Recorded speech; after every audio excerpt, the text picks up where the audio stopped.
forgot my gloves and my fingers are cold.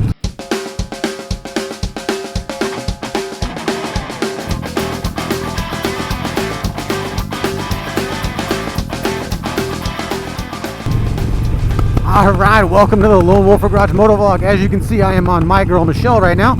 I am out here not only warming up the engine because I need to do an oil change on this beauty, but I just replaced the throttle cable, the idle cable, and it turns out needed to replace the air cleaner and intake on this here XL 1200N. Turns out that the backing plate on the Arlen Ness Big sucker I had on this bike had cracked in a couple spots.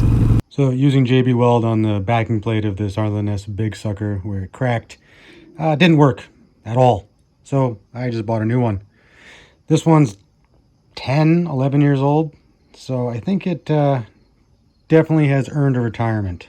And, you know, I tried using JB Weld, but I just really wasn't comfortable or confident that it was going to do the job and that a little tiny piece wouldn't break off and get sucked into the engine and cause a catastrophic failure while my wife or I were riding the bike, and I just couldn't live with that. It was weighing too heavily on my conscience.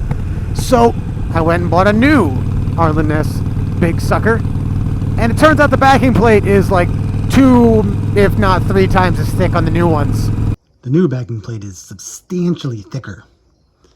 It also has better channels to direct the oil back into the engine rather than it just pouring out of your filter. Warming up the engine, checking the throttle cable, checking the idler cable. Everything seems to be working just fine. Coming up Millhouse, all those things. But the other reason why I'm out here is I haven't ridden the bike in a while. I'm usually on the Dyna, and my wife is on Michelle. And what I never got to do was a review of the progressive fork springs.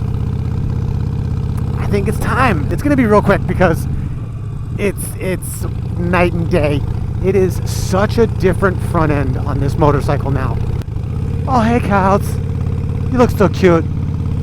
The investment of about $130 for the fork springs, the Motion Pro fork oil level tool, and the oil itself is just, it's paid back tenfold so far.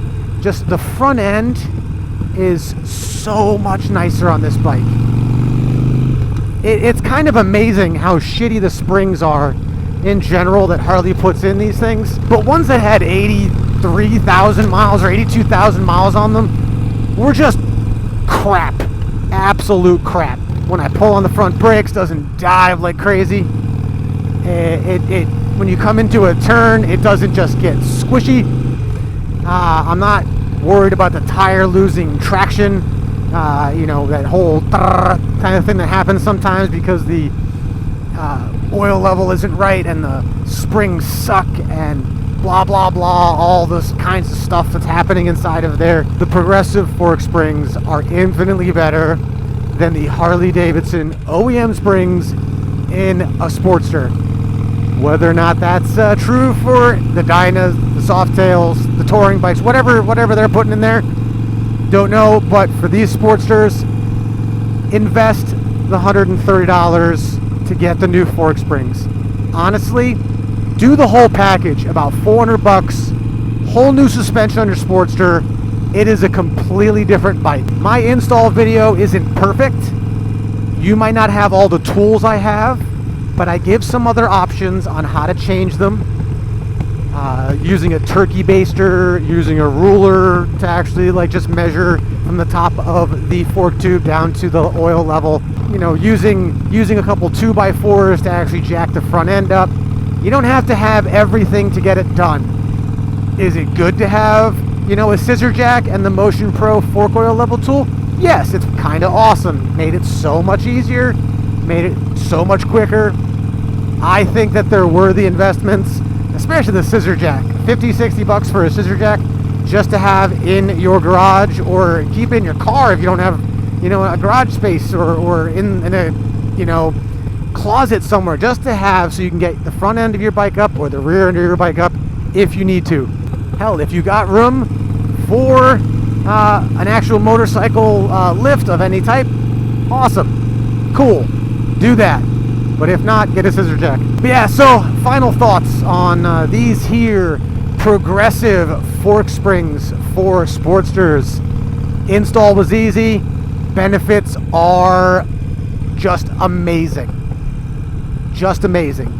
Go out there, find the ones you need for your bike, watch my install video, watch someone else's install video, get comfortable with it, make it happen. Alright guys, hopefully you like that. If you did, give it a big old thumbs up. If you didn't, I really don't care.